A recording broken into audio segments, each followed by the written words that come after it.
오늘은 다윗의 장막이라는 제목으로 함께 말씀을 보시겠습니다. 시편 27편 4절.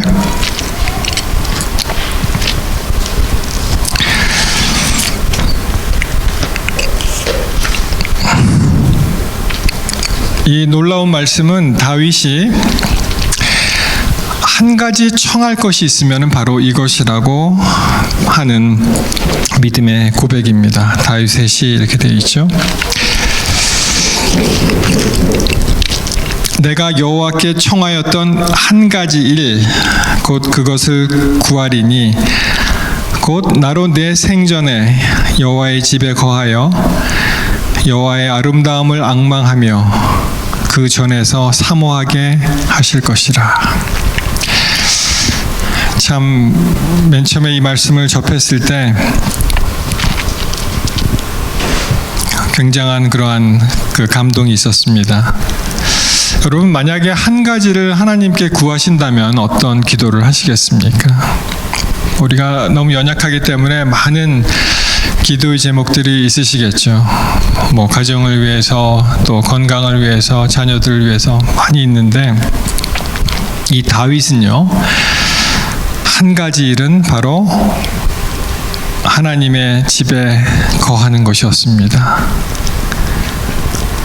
그리고 하나님의 그 아름다움을 앙망하고 또 그 전에서 하나님을 사모하는 그것이었습니다.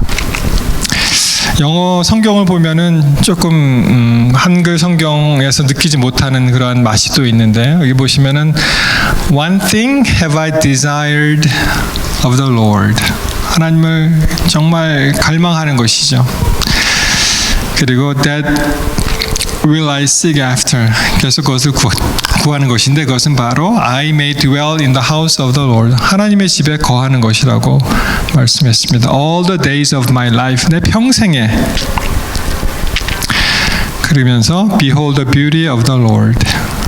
그 주님의 아름다움을 보는 것. To inquire in his temple. 여기 이제 이 inquire라는 단어가 나오는데 사실 조금 고어죠. 영국식으로 이제 inquire나 그 in으로 시작되는 inquire랑 이제 같은 말입니다. 그런데 이 단어를 이제 원어로 찾아보시면은 박하 이렇게 되어 있는데, 이것이 inquire, seek, care, 그 다음에 concern, meditate 이런 뜻이 있습니다. 그러니까 하나님 전에서 관심을 갖고 묵상하고 물어보고 관심을 쏟고 돌보는 것, 그것이 이 다윗이 평생을 통해서 이루고자 했던 한 가지였습니다. 여러분, 그런데 성경을 보시면 다윗에게 하나님의 전을 건축하는 것을 허락하셨나요? 하나님께서? 왜 하나님께서는 다윗이 정말 하나님의 전을 이렇게 사모하고, 그리고 그가 자기는 백향목 그 집에서 거하면서 하나님의 전은 그저 이 텐트에서 있는 것을 좋지 않게 생각을 하고 하나님께 구합니다. 저희가 하나님의 전을 짓겠다고. 그런데 왜 하나님께서는 허락하지 않으셨을까요? 어떻게 읽으셨습니까? 다윗으로 말할 것 같으면 정말 우리 옛말에 그 입에 혀같이, 여러분 식사하실 때 혀가 말을 안 들으면은 막 이렇게 치아, 이로 이제 음식을 넘기실 때 어떻게 돼요? 혀가 많이 씹히잖아요. 뭐 가끔 뭐 씹힐 때도 있죠. 그렇지만 입에 혀와 같이 그렇게 하나님의 마음에 꼭 들게, 그리고 하나님께서 뭐라고 참 최고의 극찬을 하셨습니까? 내 마음에 합한 자. 그렇죠? 다윗을 보고 내 마음에 합한 자. 다윗은 기준이 되었습니다. 모든 이스라엘의 그 열왕 중에 그 열왕기 상하 이렇게 보시면은 모든 그 기준이 누구예요? 다윗입니다. 다윗. 너는 다윗과 같이 그렇게 행하지 아니하고 뭐 이런 식으로 다윗이 기준이었습니다. 그런데 왜 하나님께서는 다윗에게 주의 전을 그렇게 사모하고 또 그렇게 열심히 하나님을 찬양하고 싶은 다윗의 그런 청을 들어주지 않으셨습니까? 자, 많이 아시기를 이렇게 아시죠? 역대상 28장 3절 여기 나오죠? 오직 하나님이 내게 이르시되 너는 군인이라. 다윗의 수많은 직업들이 있습니다. 그 중에 너는 군인이라. A man of war. 전쟁에서 싸우는 사람, 너는 군인이라 피를 흘렸으니 내 이름을 위하여 전을 건축하지 못한다. 이렇게 말씀하셨습니다. 그렇죠? 그러나 한번 생각해 보니까 이 다윗이 싸운 그 전쟁이 누구를 위한 것이었습니까? 다윗이 김일성은 아니잖아요. 그렇죠? 그냥 막 무고한 사람을 죽이지는 않고, 이것이 다윗이 싸운 그 전쟁, 그것이 다 소위 말해서 이제 성전이죠. 하나님을 높이고 하나님을 위해서 싸우는 성전이었습니다. 그런데 보시면은 너는 피를 많이 흘렸기 때문에 아니야 이렇게 말씀하는 것처럼 이제 보입니다. 그렇죠? 그러면 다윗이 못 짓고 누가 지었죠? 성전을? 그 다음 아들인 솔로몬이 지었잖아요. 그러면 솔로몬은 완벽한가? 그렇게 어떻게 생각하십니까? 솔로몬도 사실 읽어보시면 그 열왕기 상에 나오죠. 보시면은 그도 사실은 피를 묻힌 사람입니다. 보시면은 그 아도니아 반역 사건 아시죠? 아도니아도 이제 죽였고, 말하자면은. 그리고 요압 같은 장수는 다윗의 정말 제일 장수였지 않습니까? 마치 모르겠습니다. 삼국지를 좋아하시는 분들이면은 유비에게 아마 관우나 장비와 같은 장수가 아닌가 싶은데, 요압도 그 반역이 섰기 때문에 솔로몬이 제거를 하죠. 그리고 지난 시간에 알아보았던 그 시므이도 다윗 때는 살았지만, 물론 그 시므이가 잘못은 했지만 나중에 솔로몬 때 그가 이제 제거가 됩니다. 그리고 더 나아가서 솔로몬은 자기의 꾀에 빠진 사람이잖아요. 그렇죠?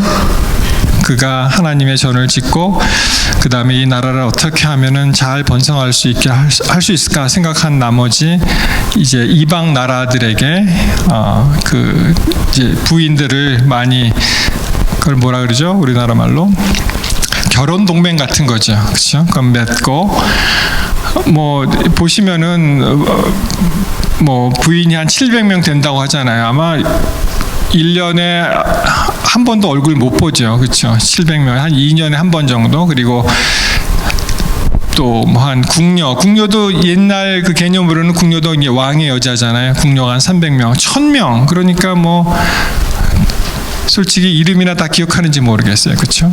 그러니까 나중에 우상숭배 나락으로 떨어지고 그런 사람에게는 이제 하나님께서 성전을 지으라고 허락을 하셨습니다. 물론 또 이렇게 얘기합니다. 그거는 나중에 타락해서 그랬고 하나님이 성전 지을 때에는 괜찮았다. 그 말씀도 맞기는 그렇지만 하나님은 다 아시잖아요. 미래에 어떻게 되실지. 그런데도 이제 허락을 하셨습니다. 그렇죠.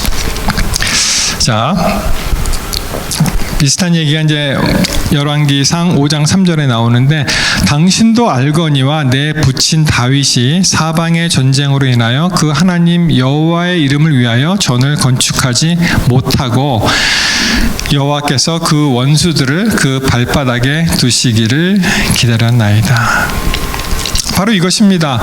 물론 다윗이 피를 많이 흘린 그런 전쟁의 사람이었지만, 여러분 사실 이 전쟁 중에는 성전을 건축하기가 어렵습니다. 그렇죠? 전쟁하면서 어떻게 이게 성전 자체는 굉장히 평화로울 때 안정된 사회에서 이 일을 할 수 있는 것이지, 만약에 적들이 이렇게 쳐들어오면은 다시 중단하고 또 짓고 이런 게 굉장히 힘들었습니다. 그래서 여기 말씀을 보시면 여호와께서 그 원수들을 그 발바닥 밑에 두시기를 기다렸다, 그런 표현이 나옵니다. 평화스러운 안정된 시간이 올 때까지 이제 기다리십니다. 이 말씀은 이제 신명기에도 나오는데요. 이제 모세 시대죠. 신명기 12장 10절에 너희가 요단을 건너 너희 하나님 여호와께서 너희에게 기업으로 주시는 땅에 거하게 될 때, 또는 여호와께서 너희로 너희 사방의 모든 대적을 이기게 하시고 너희에게 안식을 주사 너희로 평안히 거하게 하실 때.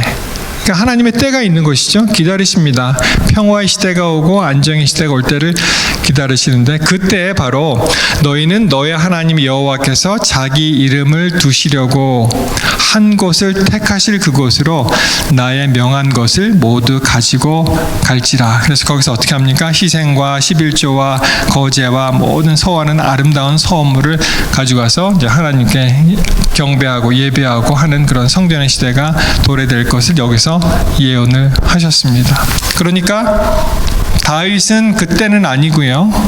다윗은 사실은 많은 그 주위 나라들을 정복하고 나라를 굳건히 하고 안정을 취하는 일을 많이 했고 그 다음에 이제 솔로몬에게 이제 넘어가는 것입니다. 자, 그 얘기를 또 보시겠습니다. 역대상 28장 5절에 보시면 여호와께서 내게 여러 아들을 주시고 다윗이 이제 여러 아들이 있죠. 그 모든 아들 중에서 내 아들 솔로몬을 택하사 여호와의 나라 위에 앉혀 이스라엘을 다스리게 하시려고 하실 때 내게 이르기를 내 아들 솔로몬 그가 내 전을 건축하고 내 여러 뜰을 만들리니 이는 내가 저를 택하여 내 아들 삼고 나는 그 아비가 될 것입니다. 여기 분명히 나오죠. 다윗 말고 그 다음 때 솔로몬을 통해서 일을 하시겠다고 말씀을 하십니다. 여러분이 솔로몬이라는 왕 뭐 잘 아시죠? 이 솔로몬은요. 그 이름이 이렇게 됩니다. 샬롬모 이렇게 되어 있는데 어떤 단어랑 비슷하지 않으세요? 우리가 잘 아는 그 히브리 단어 중에 솔로몬하고 비슷한 단어 뭐가 있을까요? 예, 고맙습니다. 이 단어가 샬렘에서 나왔는데 이 샬렘에서 유래한 단어가 이 솔로몬도 거기서 나왔고요. 그리고 이 우리가 좋아하는 그 샬롬이라는 단어 평화를 상징하는 단어죠. 그래서 이 살렘이라는 단어로부터 나왔는데 그것이 이제 솔로몬하고 샬롬이 되겠습니다. 이 샬렘이라는 단어의 뜻은 to be complete 또는 sound 이런 뜻입니다. 이 complete라는 그 단어가 이게 형용사도 있고 동사도 있는데 형용사를 보시면은 이제 완성된, 완전한, 온전한, 결점 없는 complete 이렇게 다 딱딱 들어맞는 완성된 그런 의미가 있고요. 동사로 쓰이면은 완결하다, 완료하다, 성취하다 이런 뜻이 있습니다. 그래서 이 샬렘이라는 그 단어 자체가 어떤 완전함을 이야기하고 사운드, 굉장히 건전한 그것을 얘기하고 그래서 이제 샬롬이라는 뜻이 우리는 보통 평화로 많이 알려져 있는데 이것이 completeness, 이 뭐라 그럴까요? 완전한 거, 완벽한 거 또는 soundness, 굉장히 건전한 거, welfare. 웰페어 잘 아시죠? 굉장히 평화스러운 거죠, 이것도. 그리고 peace 그런 뜻으로 쓰입니다. 여러분, 근데 질문이 있습니다. 왜 하필이면은 솔로몬일까요? 다윗의 왕들이 참 여러 왕들이 많이 있습니다. 여러분, 다윗의 왕을 한번 왕의 아들, 다윗 왕의 아들을 카운트 해본 적이 있으십니까? 몇 명이나 될 것 같으세요? 다윗의 아들. 우리가 솔로몬, 다윗 이렇게 생각하는데 우리가 알기에도 굉장히 많잖아요. 한 몇 명쯤 될까요? 성경에는 어떻게 말씀하실까요? 대충 한번 말씀해 보세요. 안 맞히셔도 좋습니다. 그냥 around 한 몇 명쯤 될 것 같습니까? 와이프가 10,000명이 있으니까 1,000명은 되죠. 예. 하여튼 성경에는요. 제가 너무 기대를 많이 했네요. 그렇죠? 1000명까지 생각 못 했는데. 자, 역대상 3장에 나오죠. 3장 1절에 보시면 우리가 이 암논 다니엘은 아비가일의 소산이고요. 압살롬, 아도냐 이 사람들은 많이 알려져 있죠. 그렇죠? 다윗이 이제 밧세바의 범죄를 통해서 4배나 갚겠다고 했을 때 그것이 이제 이루어지죠. 왜냐하면은 우리아가 죽으면서 압살롬이 암논을 죽이죠. 그리고 압살롬이 다윗과 싸움을 벌이다가 이제 사망합니다. 그래서 벌써 1명, 2명, 아도니아 또 반역을 꾀하다가 죽고, 그리고 그 다윗의 밧세바사의 첫 아들이 죽잖아요. 그래서 4명이 이제 세상을 떠납니다. 그 아들은 여기 나와 있지 않습니다. 그리고 스바디아, 이르드암 이렇게 쭉 나오는데, 여기에 있는 아들들이 6명이 그 헤브론에서 낳은 아들입니다. 그리고 나머지가 이제 예루살렘에서 낳은 아들인데요. 3장 1절에 보시면, 역대상 3장 1절, 다윗이 헤브론에서 낳은 아들이 이러하니 맏아들 암논, 이스라엘 여인 아히노암의 소생이요, 둘째는 다니엘, 갈멜 여인 아비가일의 소생이요, 셋째는 압살롬, 그스 왕 달메의 딸 마아가의 아들이요, 넷째는 아도니아, 핫깃의 아들, 다섯째 스바랴, 아비아달의 소생, 여섯째 이르드암, 다윗의 아내 에글라의 소생이다. 이렇게 6명이 헤브론에서 얻은 아들이고요. 그리고 나머지 예루살렘에서 13명의 이름이 이제 기록이 되어서 이제 19명의 아들이 여기 기록이 되어 있습니다. 5절에 보시면, 여러분 밧세바를 통해서 낳은 아들이 우리는 이제 솔로몬으로 알고 있는데, 사실 여기 보시면은 4명이 있습니다. 보시면은 시므아, 소밥, 나단, 솔로몬 4사람은 다 암미엘의 딸 밧수아의 소생이요. 이 밧수아를 이제 밧세바로 생각을 하는데, 여기 나오는 그 나단이 그 예수님이 족보, 누가복음 3장 31절에 보시면은 쭉 이제 누가복음의 족보면은 그 요셉으로부터 올라가잖아요. 그 위는 누가 있다 이렇게 나오는데, 거기에 이 나단이 나옵니다. 나단 위가 그 다윗이라고 나옵니다. 그러니까 사실은 그 계보가 솔로몬의 위로 연결되는 것이 아니고, 솔로몬과 다윗으로 연결되는 것이 아니고, 나단에서 이제 다윗으로 연결되는 것을 알 수 있고요. 요 4명이 밧세바의 소산이라고 되어 있고, 그 다음에 이팔, 엘리사마, 엘리벨렛, 노가, 네벡, 야비야, 엘리사마, 엘야다, 엘리벨렛, 이렇게 이제 9사람이 이제 있습니다. 보시면은 여기 이름이 겹치더라고요. 요 엘리벨렛이 2번 나오죠. 아마 이름은 같은데 다른 아들이라고 이제 생각을 합니다. 그런데 참 보시면 이 쟁쟁한 그 형들도 많이 있죠. 근데도 이제 솔로몬을 택해서 성전을 짓도록 그렇게 하십니다. 자, 다시 한번 보시겠습니다. 역대상 17장 10절에 보시면은, 전에 내가 사사를 명하여 내 백성 이스라엘을 다스리던 때와 같지 않게 하고, 또 내 모든 대적으로 내게 복종하게 할지라. 또 내게 이르노니 여호와가 너를 위하여 집을 세울지라. 이렇게 말씀하십니다. 그러니까 이제 다 정리가 된 다음에 이제 하나님의 성전이 이제 세워지는 것을 알 수가 있습니다. 저는 나를 위하여 집을 건축할 것이요, 나는 그 위를 영원히 견고케 하리라. 여러분, 이 말씀은요, 다윗은 하나님께 뭐라고 요청합니까? 내가 하나님의 집을 지어드리겠습니다, 전을 건축하겠습니다 라고 얘기하지만, 하나님께서는 뭐라고 말씀하세요?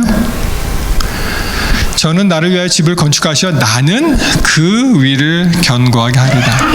하나님께서는 다윗의 그 집, 가게를 견고하게 하겠다고 말씀하십니다. 다윗은 하나님의 전을 짓겠다고 말씀하지만, 하나님께서는 다윗의 집을 견고케, 다윗의 집을 짓겠다고 말씀을 하십니다.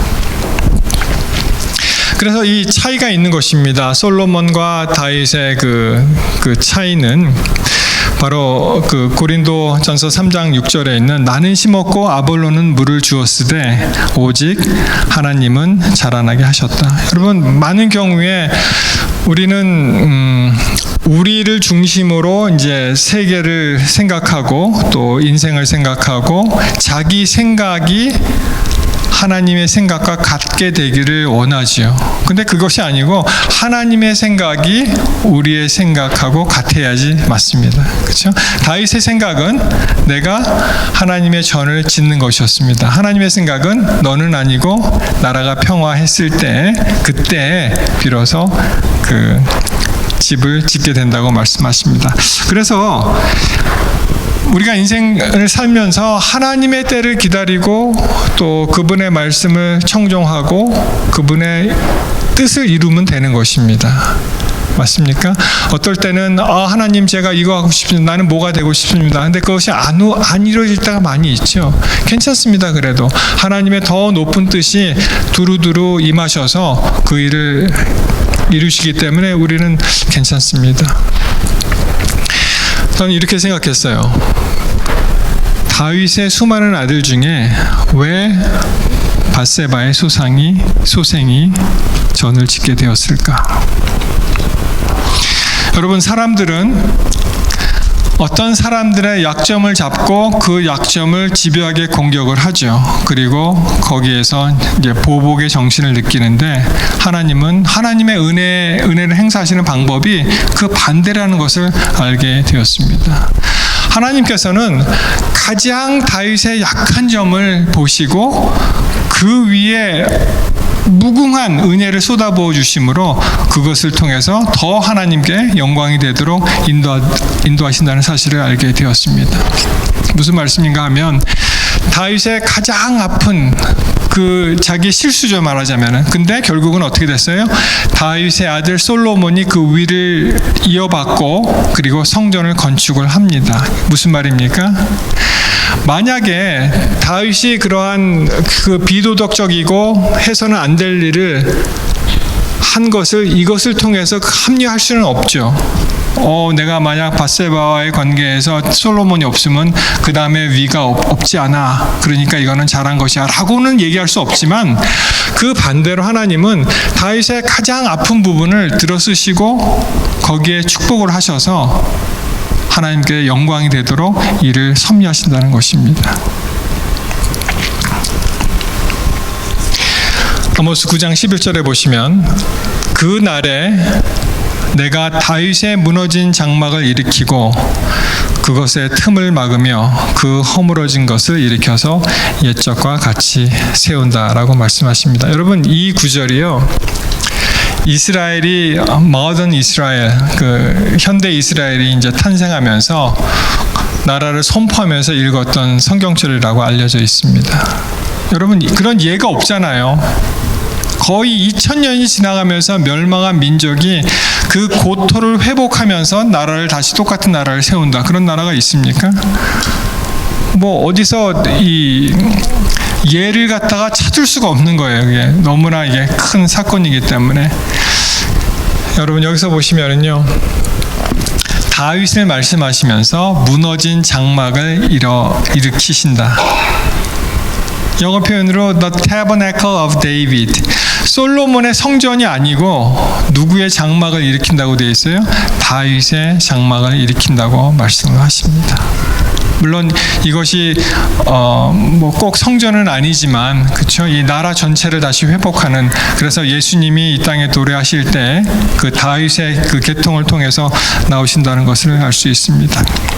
사랑하는 성도 여러분, 우리가 때때로 참 많은 시험과 어려움과 또 피할 수 없는 그러한 힘든 과정에서 지나고 나면 그것이 다 하나님의 섭리인 것을 알 수가 있습니다. 왜냐하면 하나님께서 여전히 우리를 사랑하시고 그분의 뜻에 합당하게 우리의 인생을 인도해 나가실 때 그분의 은혜가 우리 삶 가운데 임하게 되는 것을 우리는 알 수 있습니다. 다시 한번 반복합니다. 하나님께서 은혜를 베푸시는 방법, 우리의 가장 들추기 싫은, 감추고 싶은 그런 치부를 거기에도 하나님의 은혜가 임하셔서 그것을 사용하셔서 더 큰 복으로 인도하시고, 그래서 더 많은 그 구원의 역사가 다윗을 통해서 일어난 것처럼 우리도 이 시간 하나님께 감사할 수 있는 것은 우리의 죄된 모든 생활들이 있을지라도, 우리가 실패하고 무너지고 또 참담한 그러한 시절이 있을지라도 하나님은 그것을 어떻게 보세요? 그것을 참 가슴 아프게 보시고 거기에 복을 주시고 또 그 일을 통해서 더욱더 많은 복으로 인도하시는 우리 하나님을 이 시간 찬양합니다. 우리 성도 여러분, 참 어렵고 힘든 시간이지만 그런 어려운 고통의 터널을 지나실지라도 이 말씀을 꼭 기억하시고, 그래서 하나님 앞에 우리가 정말 건강하고 또 찬양하면서 하나님의 이름을 부르시는 저와 여러분이 되시기를 이 시간 간절히 소망하면서 말씀을 마치겠습니다.